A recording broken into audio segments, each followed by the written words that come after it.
बिस्मिल्लाहिर्रहमानिर्रहीम। Dear friends, कैसे हैं आप? होप सो कि आप सब खैरियत से होंगे और फिट फाट होंगे। डियर फ्रेंड्स, हमने अक्सर देखा है कि हमारे बहुत से दोस्त एफपीएससी, पीपीएससी या एनटीएस या दीगर एग्ज़ाम्स में अपीयर होते हैं और अच्छा पेपर अटैम्प्ट करने के बावजूद रिज़ल्ट आने पे शिकायत करते हैं कि उनके जो मार्क्स हैं वो उनकी तवक्को के मुताबिक नहीं आए। तो आज हम इसी प्रॉब्लम को सॉर्ट आउट करने की कोशिश करेंगे। आज मैं अपनी इस वीडियो में आप दोस्तों के साथ हर किस्म का जो पेपर है, जो एमसीक्यूज़ पेपर होता है, इनके जो एग्ज़ाम्स होते हैं, वन पेपर बेस एग्ज़ाम होते हैं, आज उस पेपर को सॉल्व करने की कुछ टिप्स जो हैं वो आप लोगों के साथ शेयर करने जा रहा हूँ। उम्मीद है कि इन टिप्स को गौर से सुनेंगे आप और इंशाल्लाह आपके जो बहुत से प्रॉब्लम्स हैं वो सॉल्व हो जाएंगे।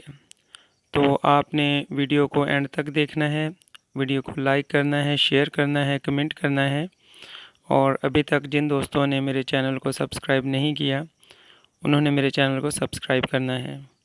आज की वीडियो उन सब दोस्तों के लिए है जो कि अपकमिंग एग्ज़ाम्स की तैयारी कर रहे हैं और चाहते हैं कि वो अच्छा पेपर अटैम्प्ट करें। तो चलते हैं अपने पहले टिप की तरफ।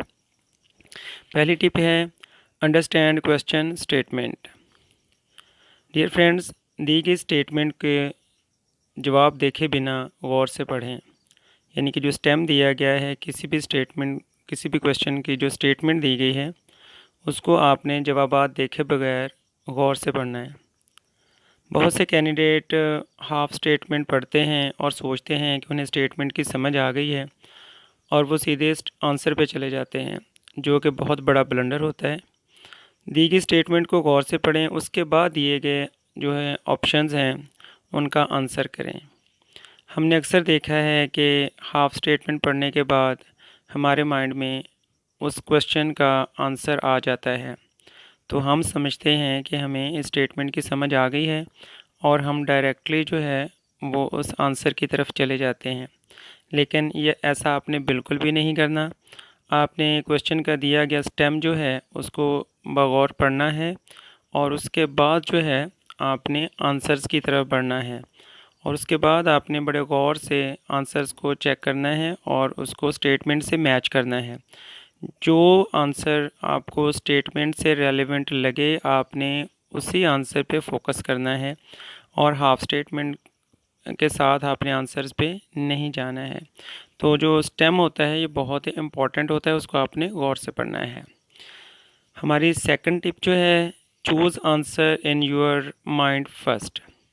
आपने अक्सर देखा होगा कि आप पेपर में जो स्टेम होता है उसको पढ़ने के बाद एक आंसर आपके माइंड में आ जाता है। बाकी आंसर्स आप उसके साथ मैच करके देखते हैं, गो कि आपको वो चारों ऑप्शंस जो हैं आपको या तो करेक्ट लगते हैं या आपको रॉन्ग लगते हैं। लेकिन आपने क्या करना है, आपने जो आपके माइंड में पहला आंसर आया है आपने उस पर फोकस करना है। पेपर में पूछे गए सवाल की स्टेटमेंट को गौर से पढ़ने के बाद और समझने के बाद आपने क्वेश्चन के आंसर को देखे बगैर जो है वो उसका आंसर आपने जहन में लेकर आना है। मतलब कि आपको स्टेटमेंट की समझ आ गई है तो आपके माइंड में एक आंसर आना चाहिए कि इस स्टेटमेंट के मुताबिक इसका आंसर क्या हो सकता है। इससे आपका जो गलत जवाब को टिक करने का रिस्क है वो बहुत कम हो जाएगा, क्योंकि एक परसेप्शन आपके माइंड में बन जाती है उस स्टेटमेंट के मतलब। जब आप एक परसेप्शन बना लेते हैं उस स्टेटमेंट के मतलब, तो उसके बाद जब आप आंसर की तरफ जाएंगे तो आप इंशाल्लाह करेक्ट आंसर को टिक करेंगे। तो आपने पेपर में पूछे गए स्टेटमेंट को गौर से पढ़ना है, उसके बाद उस स्टेटमेंट से रिलेटेड एक आंसर आपके माइंड में जो आए फिर उस पर फोकस करना है। हमारी थर्ड जो ऑप्शन है, थर्ड जो टिप है वो बड़ी इम्पॉर्टेंट है, एलिमिनेट रॉन्ग आंसर्स। जब आप स्टेटमेंट पढ़ लेते हैं तो उसके बाद आप आंसर्स की तरफ जाते हैं, ऑप्शंस पढ़ते हैं, आपको मालूम हो जाता है कि दिए गए स्टेम के जो चारों ऑप्शंस हैं वो चारों के चारों ठीक नहीं हैं उनमें से आपको 2 के बारे में बिल्कुल कन्फर्म हो जाता है, लेट्स सपोज कि वो 2 रॉन्ग हैं। अगर आपके पास 4 ऑप्शंस हैं तो चारों का अगर हम रेशियो देखें तो 25% पर स्टेटमेंट के हिसाब से आपके पास पर आंसर बनता है 25%। लेकिन उन चारों में से एक को गैस करना आपके लिए बहुत मुश्किल है। तो आप क्या करें, उनमें से जो 2 रॉन्ग हैं उनको पहले आप एलिमिनेट कर दें, उन दोनों को स्किप कर दें, तो आपके पास बाकी 2 आंसर्स बचेंगे। तो उन 2 आंसर्स में से करेक्ट आंसर को जो है वो गैस करना आपके लिए बहुत आसान हो जाएगा। जब भी आप किसी क्वेश्चन को आंसर करें तो उन जवाबात को स्किप कर दें जिनका आपको 100% यकीन हो कि गलत हैं। इसके बाद आप बिल्कुल दुरुस्त जवाब को सिलेक्ट करें। यानी ऐसा करने से जब आप गलत जवाबात को एलिमिनेट करेंगे तो आपका सही आंसर करने का जो चांस है वो 100% की तरफ चला जाएगा। हमारी 4th टिप जो है वो है सिलेक्ट द बेस्ट आंसर। जब आप स्टेटमेंट को पढ़ लेते हैं तो आपने चारों जो ऑप्शन दिए होते हैं क्वेश्चन स्टेटमेंट के, आपने उन चारों को गौर से पढ़ना है। तो गौर से पढ़ने के बाद जो है आपको जो ऑप्शन करेक्ट लगे आपने उस ऑप्शन का बाकी तीनों के साथ मवाजना करना है। जब आप तीनों का के साथ उस आंसर का मवाजना करेंगे तो आपके लिए जो बेस्ट आंसर है उसको मार्क करना आपके लिए इजी हो जाएगा। तो आपने क्या करना है, आपने जो दिए गए 4 ऑप्शंस हैं उसमें से जो बेस्ट ऑप्शन है उसका इंतखाब करना है। तो उसका इंतखाब आप किस तरह से कर सकते हैं, उसको रिलेट करके देखें आप स्टेटमेंट से के साथ कि स्टेटमेंट जो है वो चारों ऑप्शंस में से किस ऑप्शन के साथ जो है वो रिलेट कर रहा है। ज़्यादा लिंक जो है स्टेटमेंट का क्वेश्चन के जो स्टेम है उसका जो है वो किस आंसर के साथ ज़्यादा लिंक है। तो जब आप इस तरह से उसका रिलेशन कायम कर लेंगे तो आप एक बेस्ट आंसर जो है उसके सिलेक्शन की तरफ चले जाएंगे।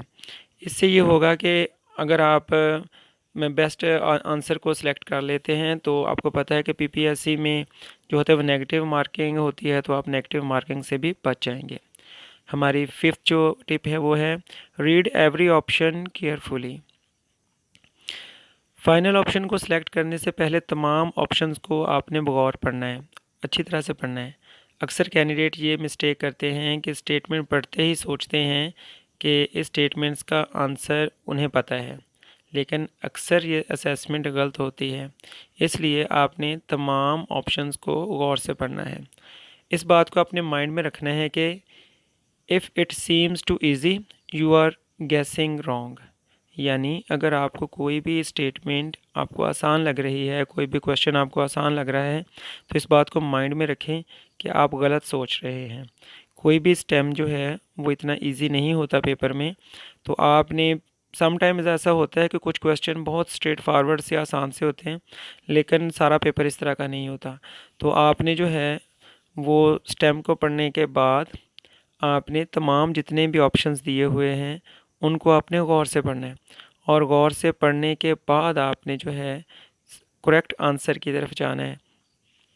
आपने बिल्कुल ऐसे नहीं करना है कि आपने स्टेटमेंट पढ़ ली है तो एक ही आंसर पे आपने फोकस कर लेना है।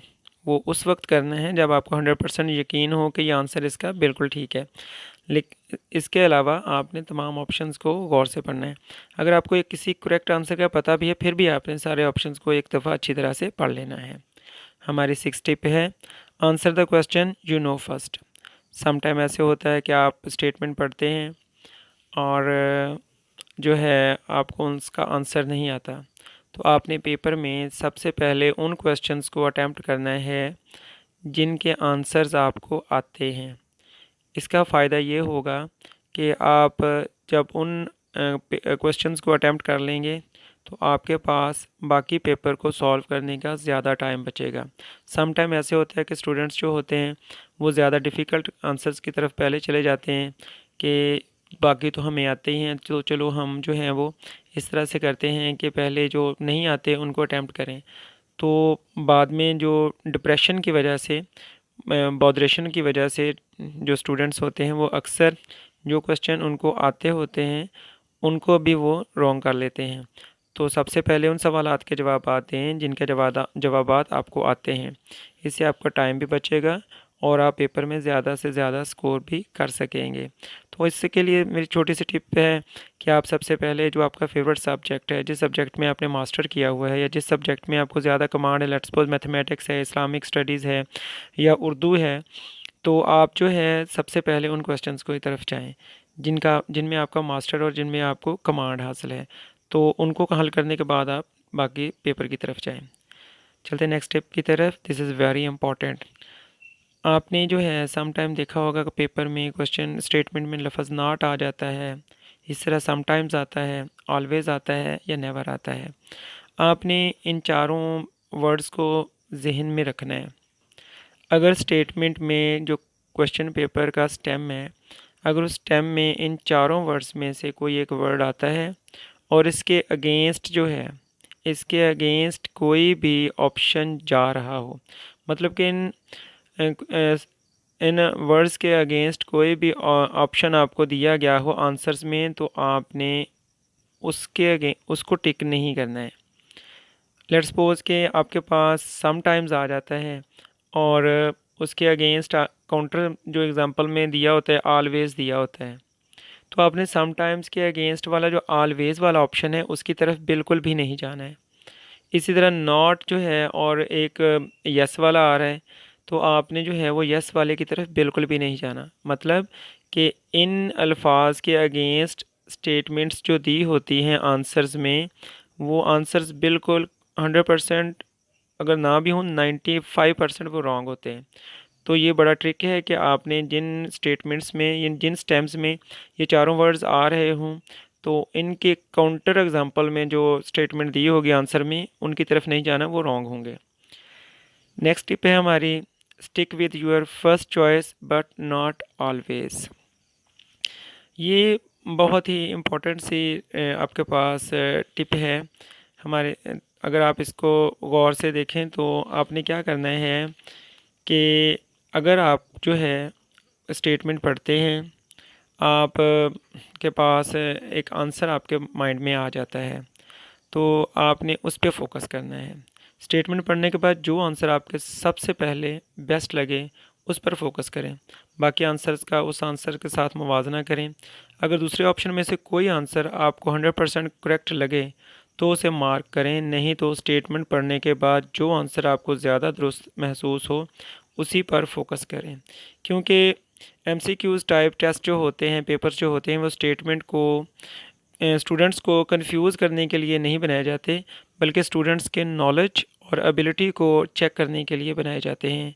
इसलिए आपने कंफ्यूज बिल्कुल भी नहीं होना और स्टेटमेंट पढ़ने के बाद जो आंसर आपको ज़्यादा बेस्ट लगे आपने उसी पे फोकस करना है और उसी के हिसाब से आपने आंसर करना है। अगर आपको बिलफर्ज कोई और ऑप्शन बेटर लगता है उससे, तो आपने जो है वो दूसरे ऑप्शन की तरफ जाना है। मोस्टली वही आंसर करेक्ट होता है जो आप पहले से असेस कर लेते हैं अपने पर्सनल नॉलेज की वजह से। Next option that is also very important. Some time हमने देखा है कि हमारे अक्सर जो क्वेश्चंस होते हैं उनके आगे ऑल ऑफ द अबव या नन ऑफ दीज का ऑप्शन दिया होता है। आजकल पीपीएससी में जो पेपर्स आ रहे हैं उनमें नन ऑफ दीज का इस्तेमाल वो बहुत ज़्यादा कर रहा है। एफपीएससी में तो 3 ऑप्शन के साथ चौथा ऑप्शन होता ही नन ऑफ दीज का है, तो ये बड़ा ट्रिकी सा होता है। अगर हम बात करते हैं ऑल ऑफ दीज की। अगर आप ऑप्शंस देखते हैं और ऑप्शंस में से आपको एक आंसर के साथ दूसरा आंसर जो है वो करेक्ट लगता है, तो इट मीन्स कि उसका आंसर जो है वो ऑल ऑफ दीज या ऑल ऑफ अबव जो है वो ठीक होगा। लेकिन अगर आपको एक आंसर सही है लेकिन आगे जो है वो आपको 2 ऑप्शन ऐसे हैं जिन पे आपको शक है कि वो ठीक नहीं है, तो ऑल ऑफ द अबव वाला ऑप्शन बिल्कुल गलत होगा। इसी तरह नन ऑफ दीज जो है ये भी हम देखते हैं कि ये इनफैक्ट नन ऑफ दीज उस क्वेश्चन का आंसर दिए उन्होंने पॉइंट रखा होता है जिनका मतलब कि स्टूडेंट कंफ्यूज होता है जिनके आंसर्स में। अगर आपको 100% श्योर है कि इसका आंसर नन ऑफ दीज है तो आप उसको मार्क करें। अगर आपको श्योर नहीं है तो कोशिश करें कि इन सवालात को आप मार्क ना करें, क्योंकि पीपीएससी में नेगेटिव मार्किंग होती है और अगर आप एक क्वेश्चन को जो है वो रॉन्ग मार्क करेंगे तो आपका उसका असर जो है वो आपके करेक्ट आंसर्स पे पड़ेगा। नेक्स्ट टिप की तरफ चलते हैं। Place your bet on the positive option, this is also very important. अक्सर हम क्वेश्चन देखते हैं, स्टेटमेंट पढ़ने के बाद उसकी जो आंसर्स देखते हैं तो उसमें से एक आंसर जो है वो गेस करना बहुत उस वक्त इजी हो जाता है जब हमें पता चल जाता है कि ये ऑप्शन जो है इसके मीनिंग्स पॉजिटिव आ रहे हैं। कभी भी एग्ज़ामिनर जो होता है वो सोसाइटी से हट के या नेगेटिव इम्प्रेशन देने वाला ऑप्शन जो है वो पेपर में करेक्ट नहीं रखता। मतलब कि जब आप ऑप्शन देखते हैं तो उनमें जिसके मीनिंग्स जो हैं आपको पॉजिटिव लगें वो ऑप्शन जो होता है ठीक होता है, तो आपने उसी की तरफ जाना है। लेट्स सपोज वो एप्पल के बारे में देता है तो एप्पल के रेड कलर के बारे में रेड मशहूर है। अगर वो येलो देता है उसके बाद और ऑप्शंस दे देता है तो एप्पल की जो क्वालिटी है वो रेड है, तो आपने जो है वो रेड की तरफ जाना है।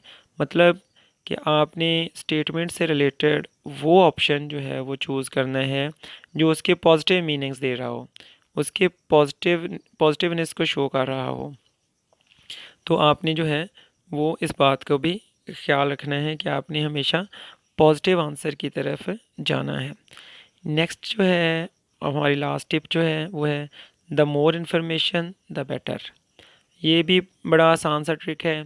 अक्सर आपने देखा होगा कि क्वेश्चन जो होता है उसके आंसर में एक स्टेटमेंट थोड़ी सी लेंथी होती है, तो मोस्टली 90% चांसेस होते हैं कि उस क्वेश्चन का वही आंसर जो होता है वो करेक्ट होता है। मतलब कि आपसे कोई क्वेश्चन पूछा गया है ना पेपर में, तो आपने देखना है कि आंसर्स में ज़्यादा लेंथी स्टेटमेंट के साथ आंसर कौन सा दिया गया है।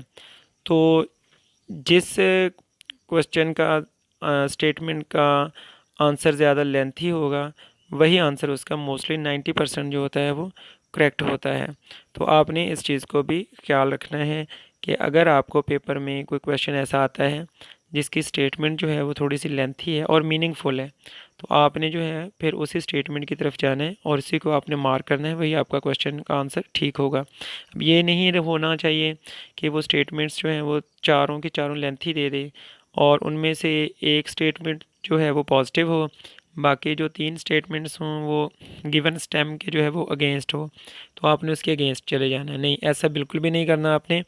आपने क्या करना है कि आपने चारों ऑप्शंस में से उस लेंथी स्टेटमेंट की तरफ जाना है जिसका स्टेम जो है वो दी गई स्टेटमेंट से रिलेट करता हो। तो डियर फ्रेंड्स, ये थी हमारी आज की कुछ टिप्स। उम्मीद है कि आप इनको फॉलो करके पेपर में अच्छा स्कोर करेंगे और जो लिटिल बिट आपको प्रॉब्लम्स आ रही हैं पेपर को सॉल्व करने की, पेपर को गेस करने की, वो आपके इंशाल्लाह काफ़ी हद तक क्लियर हो जाएंगे। जो टिप्स मैंने आपके साथ शेयर की हैं ये पेपर को क्रैक करने के लिए पीपीएससी, एफपीएससी या एनटीएस या बाकी दीगर एग्ज़ाम जो पुलिस के हैं या और कोई एग्ज़ाम्स जो कंडक्ट होते हैं, वन पेपर एग्ज़ाम्स जो होते हैं उनके लिए बहुत इंपॉर्टेंट है। इनको फॉलो कीजिएगा, इंशाल्लाह आपको अच्छा फ़ायदा मिलेगा और जो है आप जो है इंशाल्लाह दुआ में याद रखेंगे। तो वीडियो को लाइक कीजिएगा, शेयर कीजिएगा, कमेंट कीजिएगा। आपके कमेंट से हमें फ़ीडबैक मिलता है। सो नेक्स्ट वीडियो तक अल्लाह हाफ़िज़।